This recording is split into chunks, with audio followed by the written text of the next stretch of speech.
बचपन से ही अद्भुत पराक्रम विक्रम बड़ा होने लगा। बचपन से ही उसमें कुछ अनोखी विशेषताएं थीं।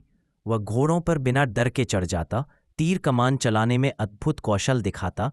बड़े बड़े योद्धा जहां देर तक तैर नहीं पाते, वहां छोटा विक्रम लंबे समय तक पानी में रह लेता। उसकी बुद्धि इतनी तेज थी कि मंत्रिमंडल में होने वाली चर्चाएं भी समझ जाता। एक बार महल में एक बड़ा सिंह घुस आया। सैनिक घबरा गए, पर छोटे विक्रम ने बिना डरे एक जलती मशाल उठाई और शेर की आंखों में रोशनी डालकर उसे वापस जंगल की ओर भगा दिया। राजा गंधर्व सेन ने तब समझ लिया, यह बालक साधारण नहीं, भविष्य का महापुरुष है। विक्रम को शिक्षा के लिए ऋषि वररुचि के आश्रम भेजा गया। वहां उसने राजनीति, युद्ध कला, खगोल दर्शन, धर्म और शास्त्र, इन सभी विद्याओं में महारत हासिल की। गुरु उसकी बुद्धि और विनम्रता से अत्यंत प्रसन्न थे। गुरु ने कहा, विक्रम, तुम्हारी नियति महान है।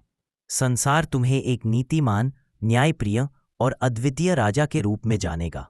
जब विक्रम युवा हुआ, तभी एक युद्ध ने उज्जैन की शांति भंग कर दी।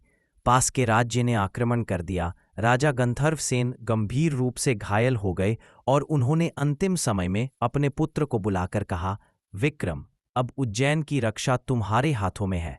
राजगद्दी संभालो और धर्म मार्ग पर शासन करो। विक्रम ने पिता का आदेश स्वीकार किया। युद्ध में उसने अपनी वीरता से शत्रु सेना को परास्त कर दिया और उज्जैन को बचा लिया। उसके बाद जनता ने उसे सम्मानपूर्वक राजा का ताज पहनाया और उसी दिन से वह कहलाया राजा विक्रमादित्य।